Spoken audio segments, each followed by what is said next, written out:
Okay, well, it's time for episode 18, and as always, me, Chucky, from the forums, and we've got Jigsaw. Hope you are having a pleasant day. I know I am. Okay, well, we've got another 5 movies to discuss for this show. First up, we'll be talking about Alone in the Dark from 1982. Some notable actors in that one, like Donald Pleasance, Jack Palance, and Martin Landau.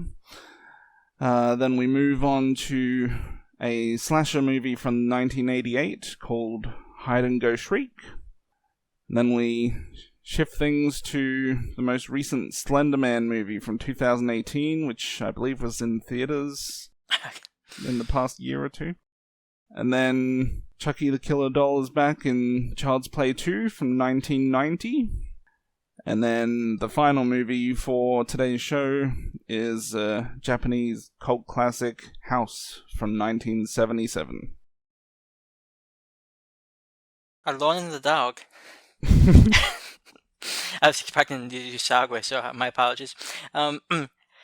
So basically, there's a power outage, and a bunch of psychopaths, whatever you want to call them, sort of break out of the mental institution, and they track down a doctor who they believe killed the previous doctor. And obviously these people are insane, and they are also violent, so they wreak quite a bit of havoc. And that's honestly pretty much the movie. It's a slasher from the early 80s. It's a somewhat simple plot. I'm personally a big fan of this one, mainly because, like Chucky said, there's some really great performances here. Just seeing Pleasance in his role just sort of cracks me up. Especially, Charlie, there's a scene in the movie and he's trying to talk logically to these people, and they just have no interest in what he has to say. So, I mean, and this, other great performances too. I think one of the most common critiques of this movie is that it's somewhat slow moving. That's something that is probably true. It takes about maybe 50 minutes for things to really pick up. But I think because of the performances and just the story in general, just the 80s feel that I really like, I really do have a problem with this one. But before I get much more into it, Chucky, what were your thoughts? I think maybe once, many years ago, I tried to watch this, but I think this is considered my first time viewing just recently for this show, because I've heard about the movies for so long, I just never really found the right time to watch it, and then I got forced to watch it this week since I selected it.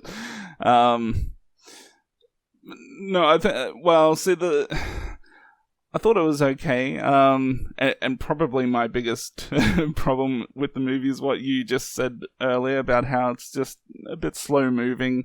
The second half of the movie is certainly pretty decent. That really got things going as the movie went along. I mean, there are some decent scenes earlier in the movie as well, but probably most notably the fat guy talking to the little girl. For some reason that stood out to me. Just, that was a pretty creepy scene, I thought. But yeah, it just took a little while to get going, and I guess that just didn't set the right tone for the movie for me. I don't know if I would watch this again, or sit through the first 50 minutes just to watch the last 40 minutes. It was okay. Out of interest, how did you feel about the Sick Fox music?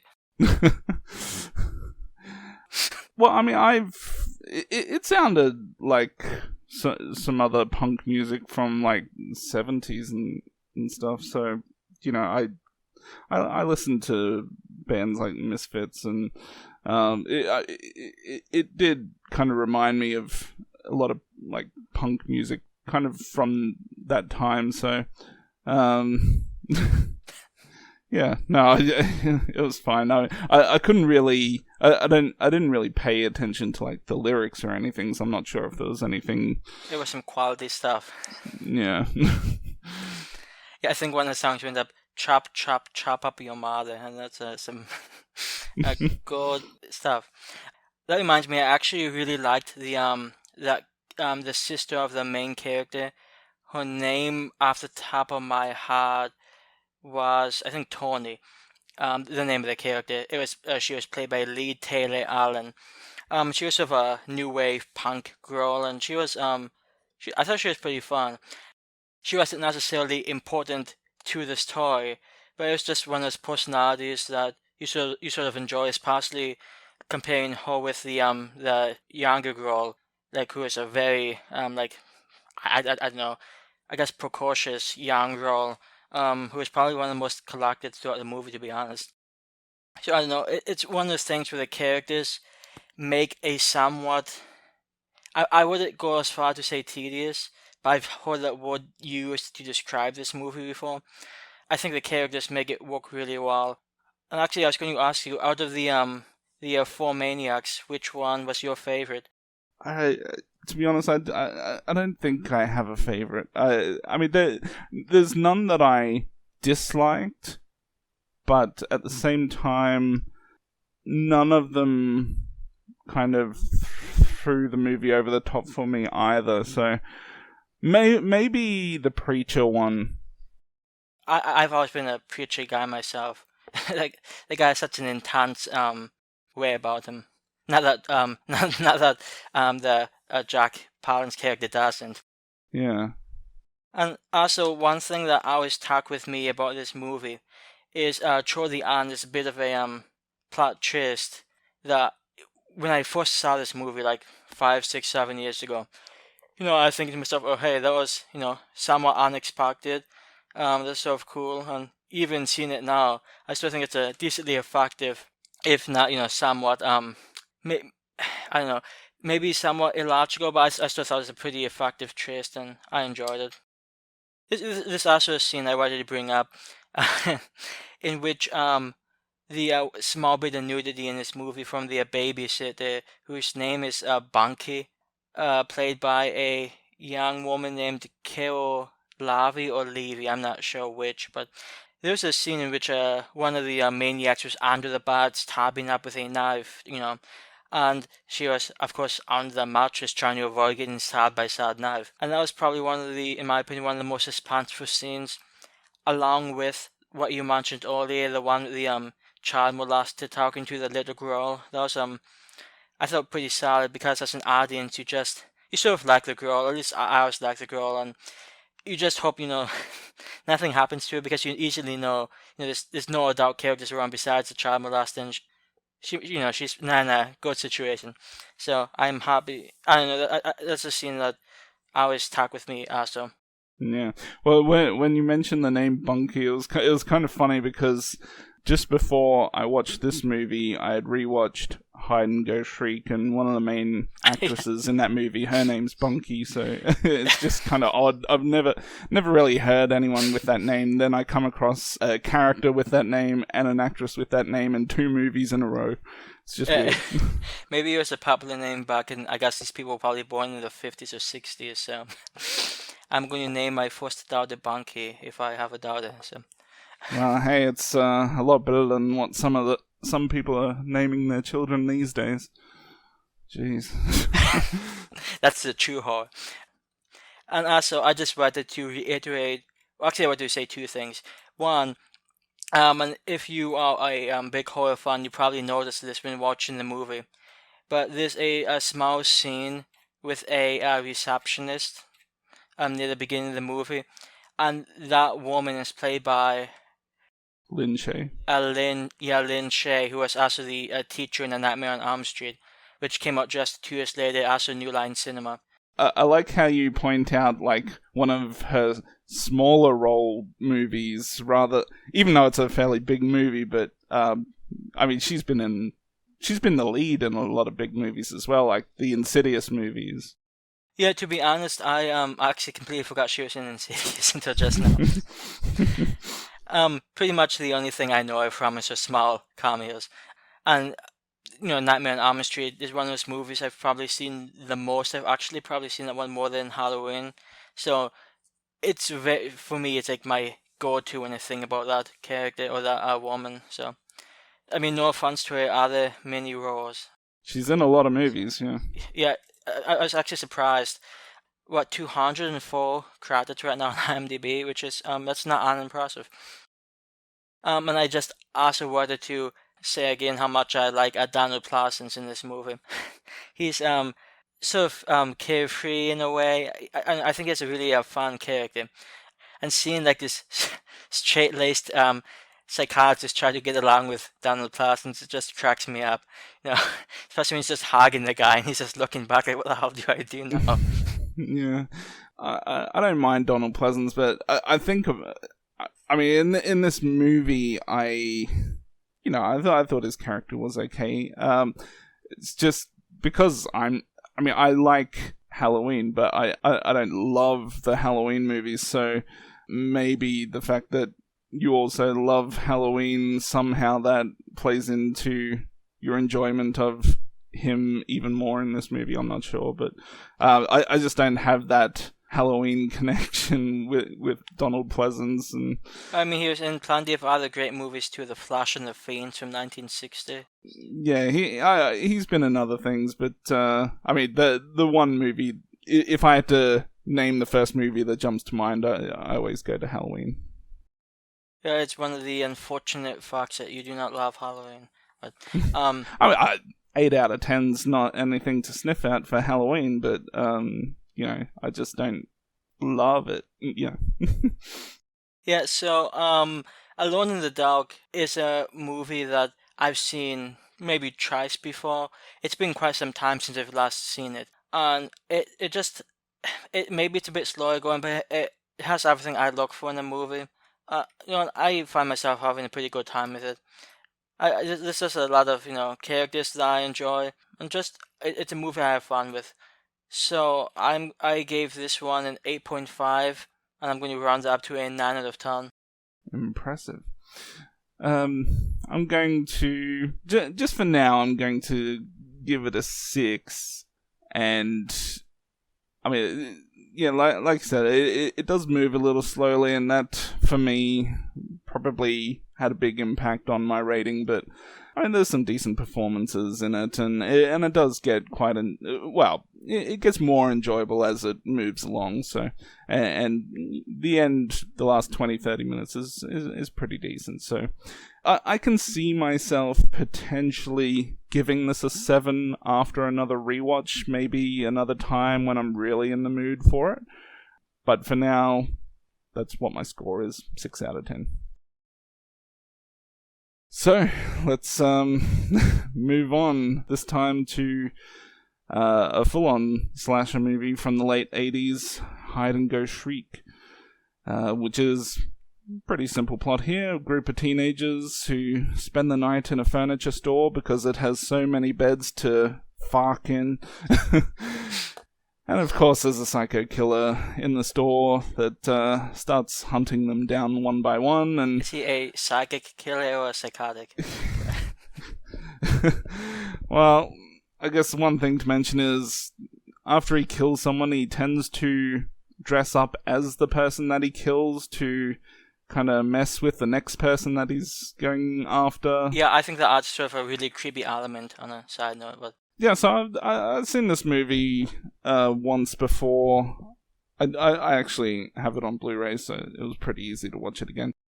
Yeah, I mean it's such a simple movie, and very low budget, and it was kind of surprising though, because I think there's some really clever shots in the movie, which I don't know how. I assume it's intentional, but and I think the reason why is because it's such a dark movie too. They're not working with much light in this movie, which adds to some of the creepiness and certain scenes where you can kind of see, partially the person. You don't really always see their face. It just, I don't know. I thought it looked pretty cool in certain areas. For some of these people, I think it might have been their very first starring roles in a movie, and so some of the acting's a little bit up and down, but it's a cheap slasher movie, so you don't really hold that against it. Yeah, this is a movie that I've seen multiple times before. I really enjoy this one. It's simple, but I think it has a lot of what you look for in one of these types of movies, which is actually somewhat impressive coming from the late 80s, when the slasher subgenre was sort of dying down, and most of the slashers that came out around the time, you could just feel that maybe the early 80s had a much better hang of it. But this one, I think it's pretty fun. It has sort of a creepy setting. I think the kill is decently effective. And there's also some pretty interesting scenes here. Two scenes that always stuck with me. There's a scene involving the elevator, which sort of plays in maybe the second half of the movie, which I always thought was decently effective. And there's a scene toward the end of the movie, well, maybe the second half of the movie, in which the characters are trying to get the attention of a homeless guy from the front window of the furniture shop, but it's shatterproof glass, and they are not able to get the homeless guy or the police, who is accosting the homeless guy, to notice them. And that's it's a small scene, but even when I was like a kid and I saw that movie, I'm like, that scene just sort of stuck with me, because you can just sort of see the hopelessness. It's like the police were right there. The funny thing about it is, I mean, talking about cops turning up at the exact time you need them to turn up. I mean, it's not like anyone called them. They just happened to be going past at the same time they're banging on this window. But the funny thing is, the cops are just too distracted by this homeless bum on the street that they don't even notice. Yeah, talk about a kick in the face. And also, actually, and one more thing, and I'll throw this back your way. The ending of the movie, when we get to find out who the killer is, I think it's actually a pretty emotional scene, which you might not necessarily expect from a late 80s slasher. And I know it's not, I'm not saying like it's amazing, but I also have liked how they sort of wrapped things together like that. So there you go. Yeah, no, I thought the ending was pretty good. There's some unexpected parts to that, and I wouldn't necessarily call it the most surprising twist, because you don't really know too much about this person until right at the end. Suddenly, just a few sentences fill you in on so much. One thing that I think that I would prefer to have been better is probably that opening scene before the credits, where he, kills a prostitute. And yeah, I thought that could have been a lot better. But I after listening to, I watched an interview with the director about it, and they're all pressed for time, and he's talking about all the problems they were having and low budget and all this kind of stuff, and you can kind of understand why some of these things were either rushed or didn't come out exactly the way they probably would have liked. Yeah, it's not really the most engaging opening. Um, it's been so long since I've seen this one that as soon as I start seeing this guy put makeup on, I'm like, what the hell am I watching right now? So I'm happy it picked up with these exciting characters. Actually, only two of which are probably even all that memorable, being Randy and what's her name, Bonnie, who is played by Bunky Jones. And I think also, on a quick side note, I'm just trying to read my notes here. Bunky Jones had in my opinion, the best nudity scene in the movie. Three of the four main women had, between quick to okay nude scenes, and Bunky Jones had the best one. I probably You're preferred... probably a Kim guy, yeah. I don't remember the names of the characters, to be honest. I wasn't really... I have a problem with remembering people's names, even when I meet people in person. I forget people's names 5 seconds after I meet them. I had a notebook in front of me, and I was actually just writing them down. I was trying to figure out who's dating who, and yeah. Yeah, I mean, the one that I probably preferred the most is the one who claims it's her first time, which I'm pretty sure it wasn't. I mean, that was a pretty interesting striptease for someone who... maybe she practiced like so many times before, and she was just practicing for that moment. Yeah, and the funny thing is, when I was listening to interviews from people involved in this movie, most notably the I saw interviews from the director, the producer, and the guy that played the weirdo guy with the snake tattoos and stuff. They all kind of mentioned, or at least specifically the director and producer, they were talking about how one of the girls in the movie, she was dating Bob Seger in real life, and apparently he was very protective of his girlfriend and got upset when someone touched her ass in the movie. And the director said, go read the script and then come back, and because I don't think you know what type of movie we're making. Anyways, moving on.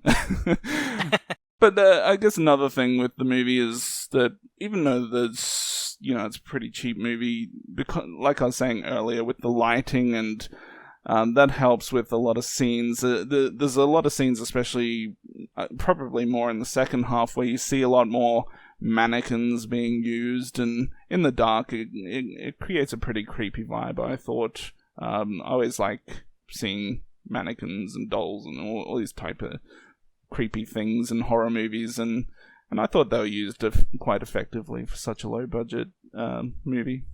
Yeah, I think the setting itself, it's like an empty 3-story furniture store. It's a pretty big store with a lot of hiding places, which is why they decided to play hide and seek, or should I say hide and shriek. But it's I don't know. I really like the setting. It seems unassuming, I suspect, to many people, but I think it works out really well. For an example of what I was talking about with the mannequins, like there's this one scene where they are playing hide. I can't remember if they at this point they were still playing hide and seek, but some of the kids running around, they go past these mannequins, and you can it's so dark, all you can see is just kind of the shape of the mannequins, and then suddenly you see one of them, their head turns as they go past. I thought that was done pretty well. There's a couple of things, other things that I'd like to point out. I noticed kind of halfway through the movie, and I should have probably noticed this earlier, the one guy wearing sunglasses. I mean, it's so dark already. How can this guy even see anything? That guy was probably my favorite character. The funny thing is, he was like the biggest joker of them all, and in the second half, he's like, it's just funny to see him completely go into Joker mode to, this ain't funny. Well, after seeing what happened to his girlfriend, I wouldn't be surprised. There's also, and I think it's the first one of the guys in the movie to get killed, the smaller guy. He looks exactly like someone I know in real life, so it's really disturbing that there's a scene which you see him laying down in his underwear, and I don't know, for some reason, I'm not gay or anything, but I kept seeing guys' bulges in this movie, and even one scene, I noticed the director kind of looked at the bulge as he moved the camera. I don't know. That was just another disturbing thing. Now I gotta watch that guy. I see him almost every week, and now I gotta see him and think of the bulge in the movie. On a related note, by the way, it seems to be National Coming Out Day, so it's good timing for Chucky. We are 5 people are inclusive. I'm gonna have to get on like Pornhub or something and just click the lesbian section. One thing that I actually forgot about this movie, but when we're being introduced to the teenagers, most of whom are forgettable, it's such a goofy introduction, especially like that cow scene. It's like, walk this way, and it's like horrible music pops up, and it's just so goofy. One of the guys in that scene, a movie that he went on to do not long after, a year or two after, I believe his name is Sean Cannon. He played the bad guy in Karate Kid 3. And I've actually heard him just briefly reference this movie a couple of times in interviews that I've seen him in, and he always refers to this as some shitty horror movie, some crappy horror movie. So clearly he doesn't really care for it. It was just something for him to kind of, help get his career started. Or maybe he just doesn't like low, because he followed it up with a much bigger budget type movie. I don't know, maybe that's why in comparison he calls it, piece of crap horror movie, but yeah, just kind of funny. Yeah, and with them playing hide and seek in this place, and some of the characters just go off and hide while they fuck. I mean, probably not the best way to hide from someone. Yeah, but if you are a voyeur like Randy is, you can enjoy it.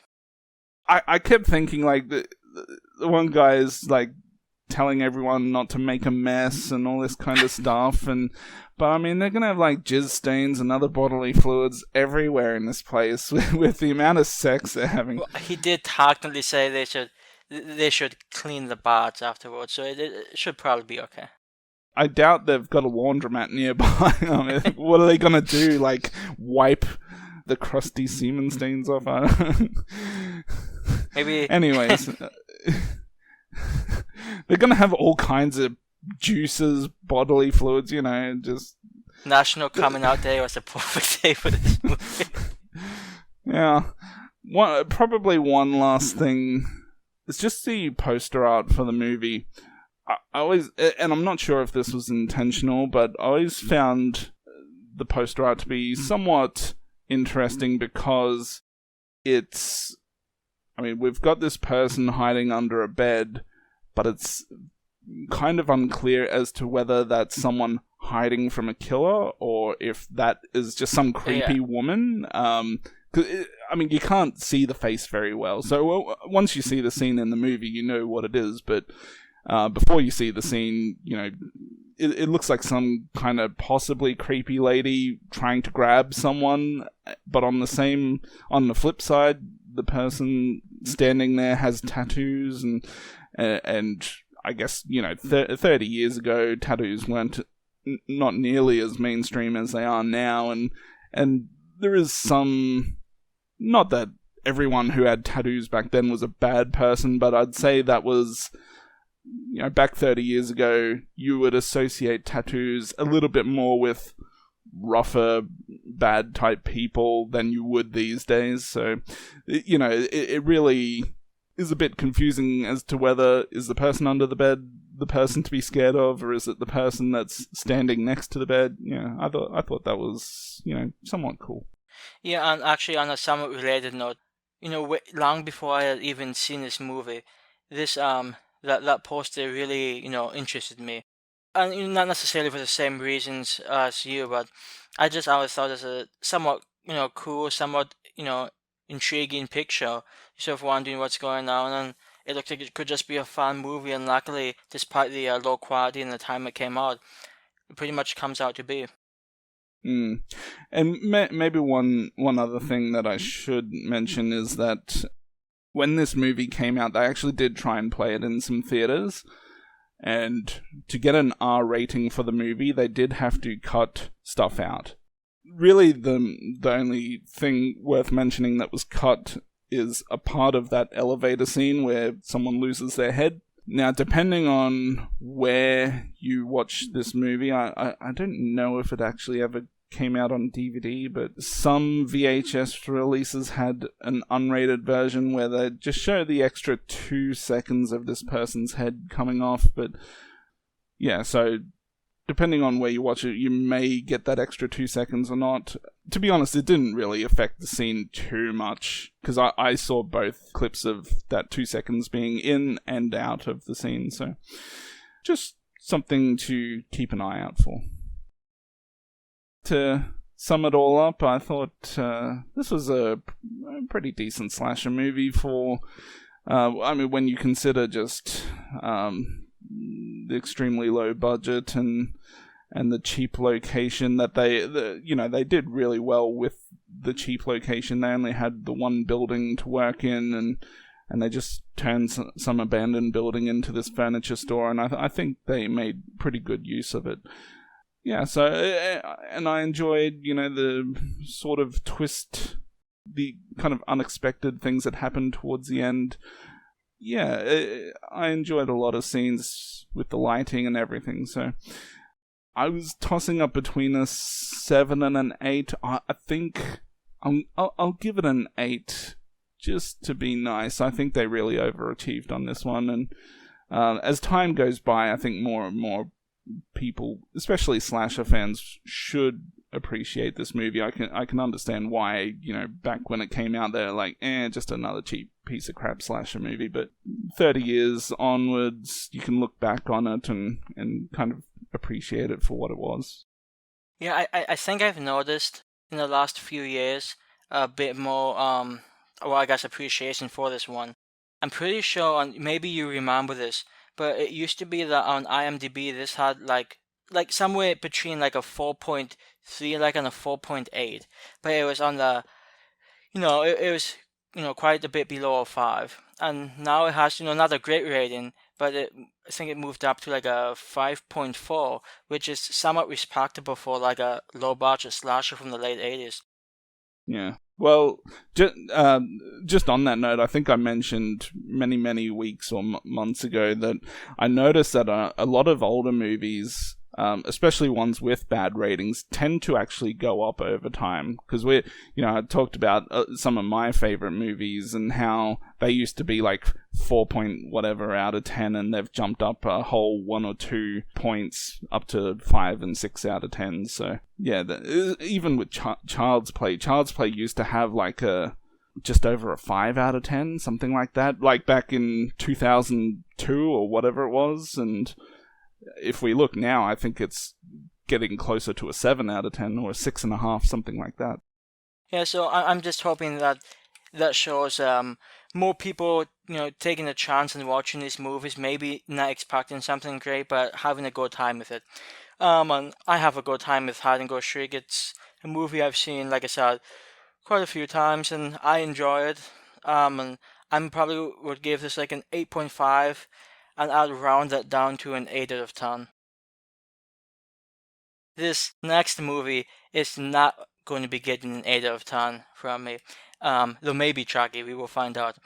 And that would be Slender Man from just last year in 2018. Movie is sort of what you might expect. A group of friends get fascinated by the whole Slender Man thing, and they watch a video, sort of a ultra spooky video, and oh my god, the Slender Man's here, and oh my god, things happen. And actually, to be honest, I thought the first half of the movie was okay. One of the friends disappears, and there's sort of a mystery of, hey, where'd this girl go? And I do think there's potential with the movie near the beginning, but things sort of go off the rails, in my opinion, toward like the second half of the movie, and it becomes a bit more. Well, it just feels like in my opinion, like a bad Hollywood horror movie. Nothing in it is really surprising, in my opinion. Nothing's like, even that shocking. Just like a generic Hollywood horror movie. And there's some pretty hideous looking CGI at some points too. But before I talk more about this, Chucky, what did you think about Slender Man? Piece of shit. Yeah, I can't believe this made it to theaters. I mean, this movie, is pretty terrible. Did you see this one in theaters? No. Oh man, I was so close to actually. Well, it's something I did consider, but thankfully for the internet, seeing all these terrible ratings, I was like, maybe I shouldn't, pay all this money to go to a theater to watch this piece of crap. Like you said, in the first half, I think part of it is that the production of the movie seems okay. Like it seems like, it may not be a huge budget movie, but the movie looks okay. I think the script is pretty terrible. Like you said, some of the effects is just not that enjoyable.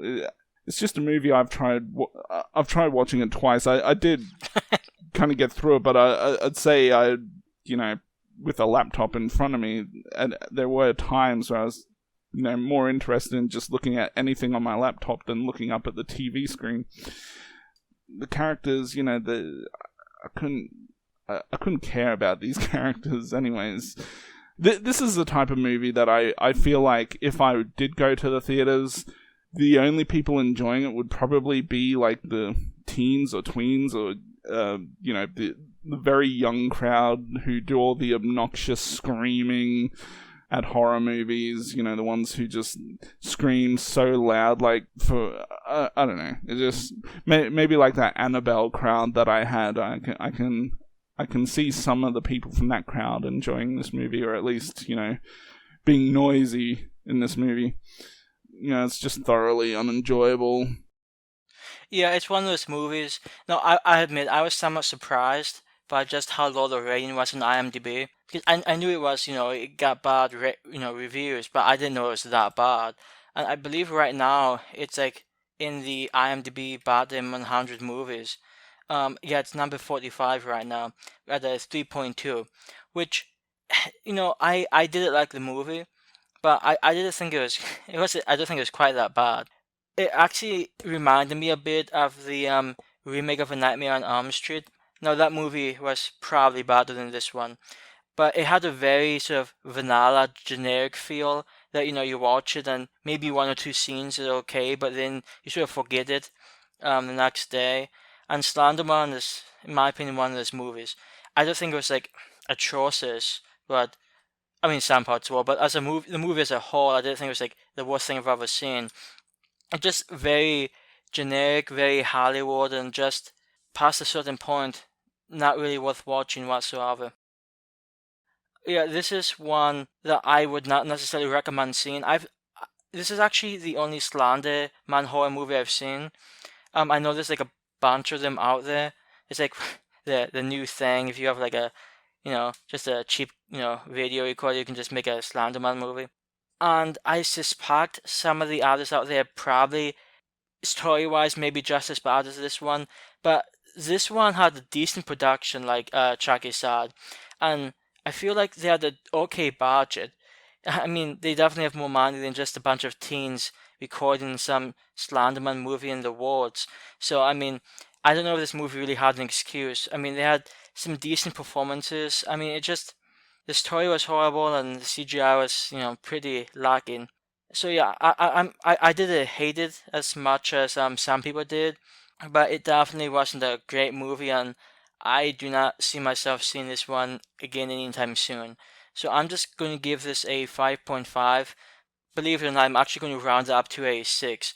So I'm giving it pretty much double what IMDb has. Jeez, that's generous. In before 2. No, I'm giving this movie a 3 out of 10. Yeah, it was terrible. Like I said, just the teen drama is just ugh. Okay, I like the sister, the younger sister. She was okay. Yeah, I mean, like I said, the actors they're okay, but their characters, I thought the characters just very vanilla teen type characters who. Yeah, no, it's just I just had no fun watching this, and it was very easy to get distracted by anything else because I just wasn't enjoying anything that was happening on the screen. You did like the CGI Slenderman tree thing? Nah. Okay. Let's go on to a movie that maybe you enjoy just a bit more. Yes. Well, I'm sure I do. Next up, we've got Child's Play 2. After the events of the first film, Andy is placed in foster care and his mother's thrown into the loony bin because no one believes their story about the doll being alive. Meanwhile, the toy company that manufactures the Good Guy dolls, they're rebuilding that Chucky doll in an effort to prove there was nothing wrong with it. I guess to, die down all the bad publicity they're getting. And of course, Chucky comes alive again and continues his search for Andy so he can take over his soul and become human once again. To be human again. Yeah. So I guess, the first thing I have to mention here is that Child's Play is my all-time favorite movie. And of course this movie, I really like this movie too, and I think a lot of people like the sequel just as much as the first movie. That's the general consensus, and that's the same with me. I like it as much as the first movie. It's I still claim the first movie as my all-time favorite movie just because, it's the first one that I saw, so it's just got that extra special attachment to it. All three of the first Child's Play movies have like pretty good musical scores, I think, or at least very, very unique ones that are a little. I mean, they're different each time, but they all stand out in their own way as you watch the movie. And I mean, this movie did actually scare me quite a bit when I was really young. When I watched it, when I was like 8 years old, maybe. Yeah, especially the ending. I mean, you try and put yourself in the shoes of these people running from Chucky, he's trying to kill the shit out of you, and he's saying how he hates kids, and I'm a kid watching this, I'm like, don't hate me, I like you. Are you going to be his friend for the end? Yeah. Let me know what you think. Yeah, so this is one, much like Chucky said, that is surprisingly about just as good as the first movie. Of course, I remember liking this one because, I saw this quite a few times when I was a kid also. But, I mean, it's actually a pretty well-made movie to the same extent the first movie was, which, is a bit surprising. There's some pretty good characters. It's, of course, it's nice to see Andy again, Alex Vincent, come back. So, I do wish we sort of saw the mother in more than just a photograph, but that's fine. But and of course, my favorite character has always been Kyle, played by Christina Lees, who is such a really street tough character who is really fun, and I pretty much like any scene with her in it. This also is probably one of my top 3 favorite deaths in the Child's Play series, when this one teacher gets beaten to death, and some quality stuff. I mean, and God, and if any character in these movies deserved it, that teacher definitely did. Yeah. Well, I mean, we don't necessarily know if... I mean, I'm sure Chucky killed her, but we don't know if that is how he finished her off. I mean, he's whacking her, and obviously she... he might have just strangled her after whacking her a bunch of times, who knows, but we don't actually see her stop breathing, so... I'm just holding out hope. A couple things about this movie. A lot of, especially with like slasher movies, usually a lot of movies tend to have just ridiculous ways of bringing characters back. And I think the idea of, the toy company rebuilding the doll to kind of hush all the negative publicity, that's like a viable reason to actually lead into a character like this coming back. I think it actually makes sense. Rather than just someone getting struck by lightning and now they're, walking around again back from the dead. And yeah, I'm thinking about any of the numerous Nightmare on Elm Street sequels when Freddy came back just because he felt like it, basically. Like a dog pissed on him and he comes back. Yeah. In a dream, too. Yeah. So I think that makes pretty good sense. It's a good way to bring this character back. I mean, the electrocution scene's a bit... You might say that's a little bit too much power from this character. I mean, he's got voodoo, but he doesn't necessarily have the power to electrocute. But, I guess, you can say he's a doll, he's got some wires in him, and somehow he caused that to happen. But, I mean, it's a killer doll movie, so you don't overanalyze that type of thing. I thought that was a pretty good way of bringing him back for the second movie. Yeah, I do like how they kept a solid consistency. Not only do they have a good reason to for him to come back, but the movie itself, it's not like it's a deep drop in quality. And I don't know if there's that many horror movies you can say that for. There are some exceptions like Alien and Aliens, both are in fact many people consider Aliens about the movie. But I mean, look at The Exorcist to The Exorcist 2, and Texas Chainsaw Massacre to Texas Chainsaw Massacre 2, which was an abomination. And I mean, there's not many horror movies that have a sequel that, pretty much stands on the same footing as the original.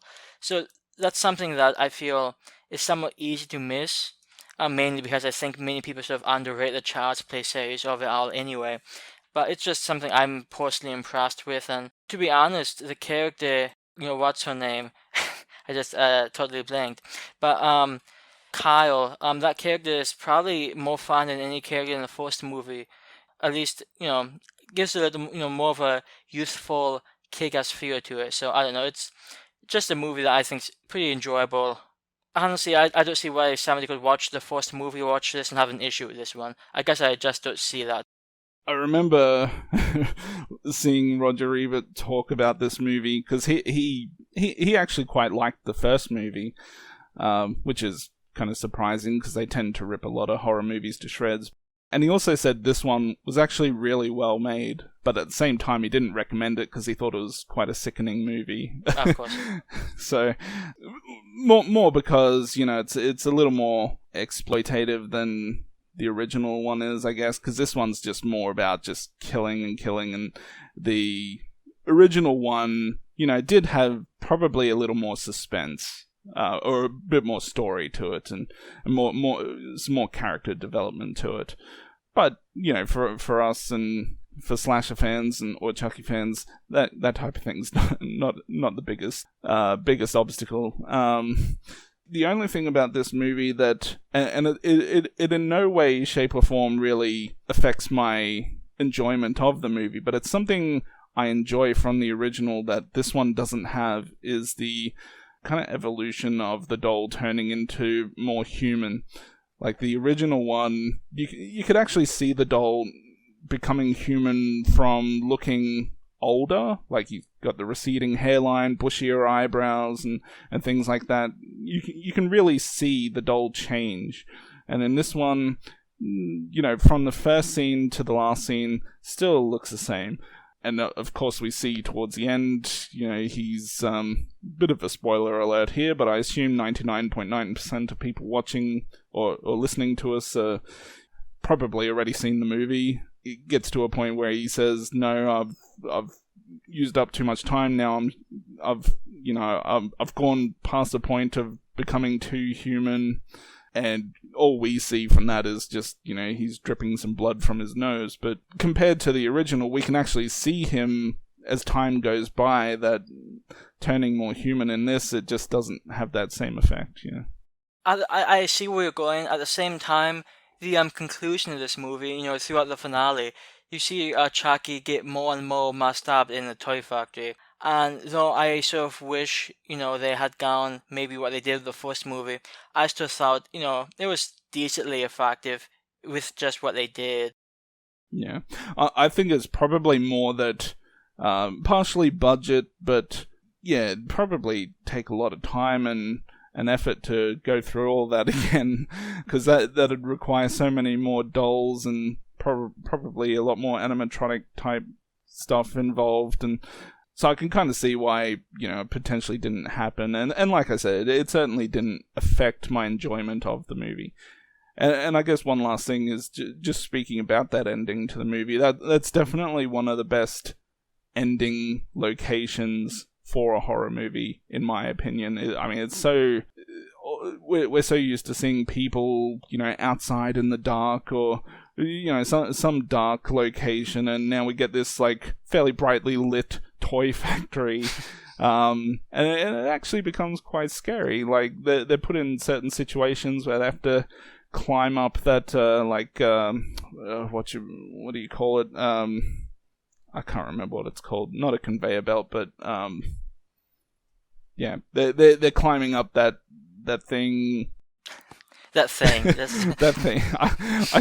I can't remember the name of what it's called, but you know what I'm talking about, where they're climbing up just before Chucky has a problem with his hand. Yeah, that scene's, really suspenseful, and when he's coming up behind, and I swear I'm not coming out.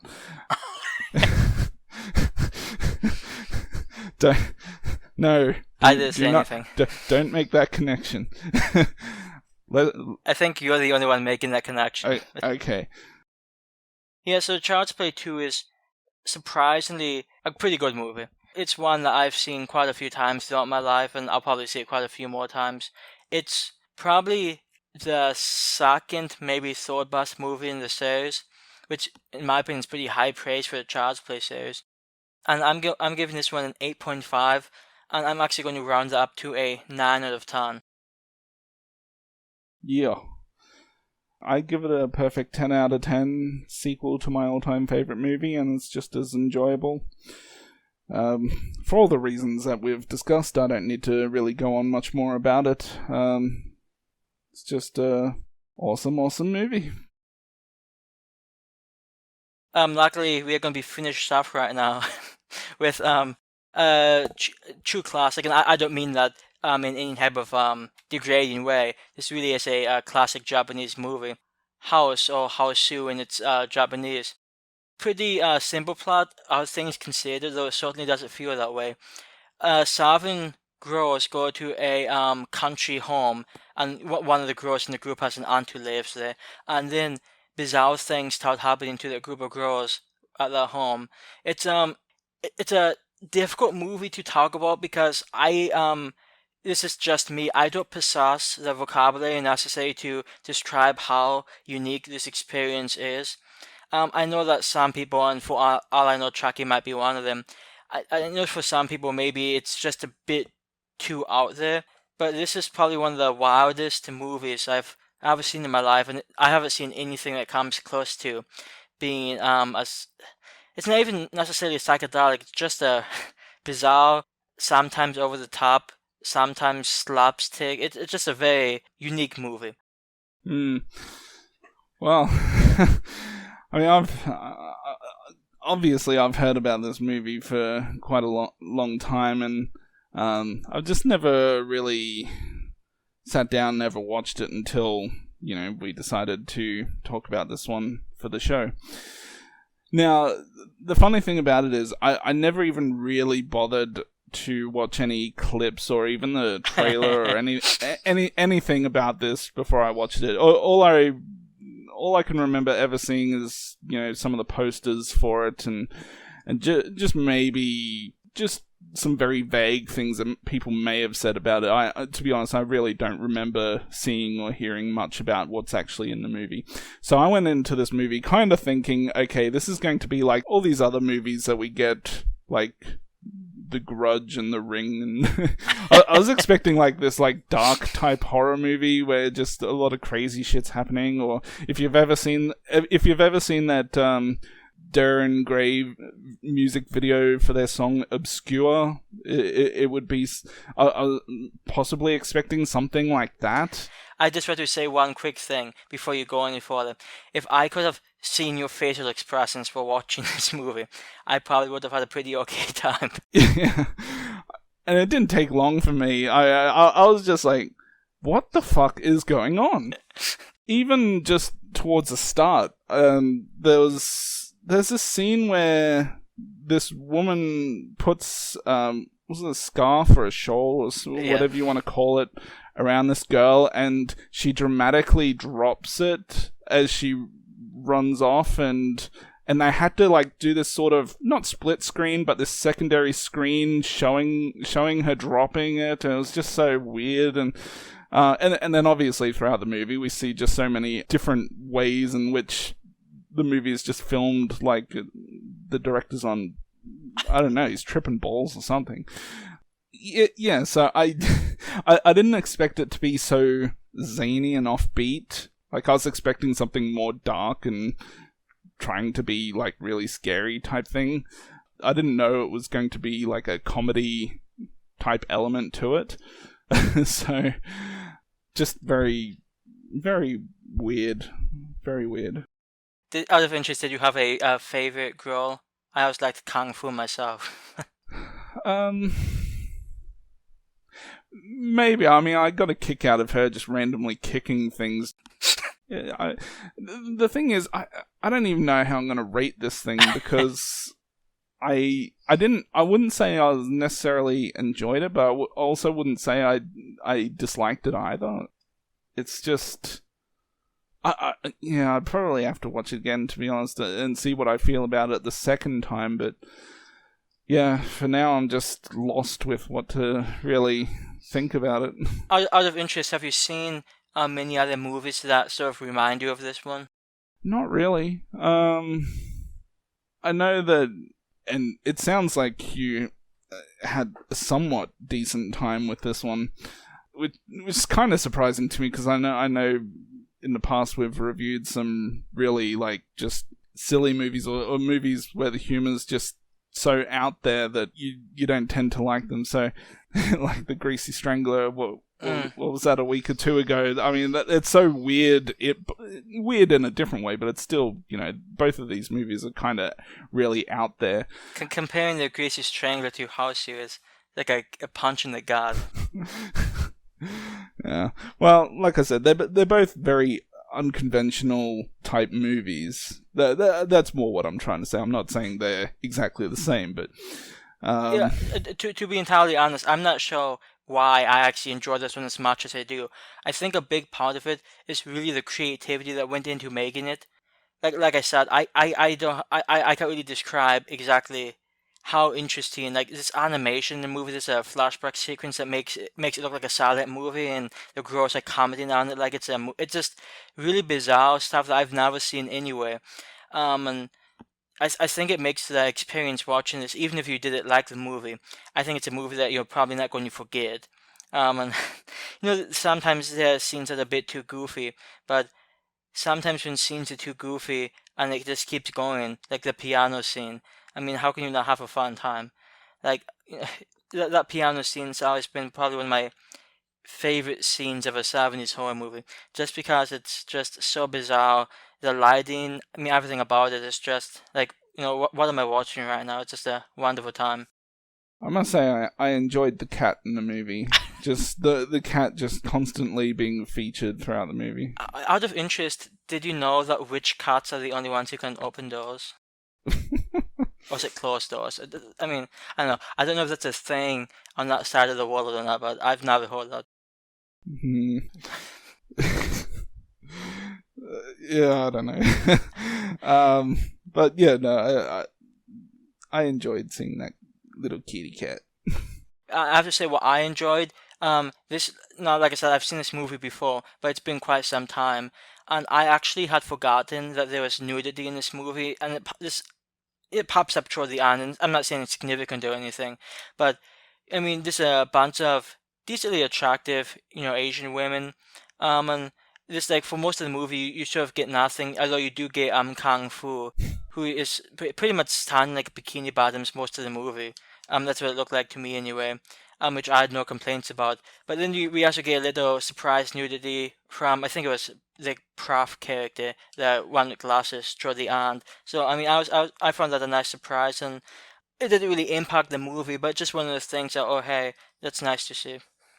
I guess the only other point that I had down here was that I didn't I like the music in the movie, but not necessarily the songs that get played, but just like the background music. Even though it was quite repetitive, it reminded me a lot of like some older video games that I would play and things like that. One thing that was interesting to me was the ending of this movie. It seemed to me it was a bit more, for most of us, like a bit more somber, a bit more serious, and it seemed to take forever. But it's so fun because they had that music in the background, and then of course toward the end, oh, they're sleeping, but when they get hungry, they'll wake up. Just, well, like you said, it's just a zany, offbeat movie, which is, again, it's a movie that I think unless you see it, you won't know just how strange the movie actually is. And in my opinion, that's a positive. But like I said, I know that many people, well, I wouldn't say many, but I do know there are people out there who think this just is a bit much. To be fair, if this movie was American, I probably wouldn't have liked it nearly as much. And I can't even say exactly why that is, just a feeling I have. This movie is an experience, and this is a movie I really enjoyed. I enjoyed it the first time I saw it, and I enjoyed it this time which is a bit of a surprise because, like Chucky said, I usually don't go out of my way to enjoy like goofy comedy horror, but this one really worked for some reason. Again, I'm going to give this one an 8.5, and I'm going to round it down to an 8 out of 10. I think it's a very solid movie, and if you've not seen any classic Japanese horror, I'd highly recommend giving this one a watch. Well, because I struggle to really think of what to rate this one, I think I'm just going to have to give it somewhere in the middle of maybe like an average type rating of a 6. I can see myself potentially watching it again, and yeah, we'll see if I enjoy it more the second time around. Like I said, I didn't really enjoy it or dislike it. I just, it's a weird movie, and I don't really know how much I actually liked it. So it's just that unusual. Yeah, when a movie can leave you that speechless, you know it's a 10 out of 10. Well, you didn't give it a 10. Yeah. Well, I know. Yeah, and I just want to say, I thought that tonight's lineup was a very classic lineup. You mean you got three Slender Man. Okay, yeah. You get 2 80s movies, both of which are, in my opinion, pretty good. You have a nice 70s Japanese movie.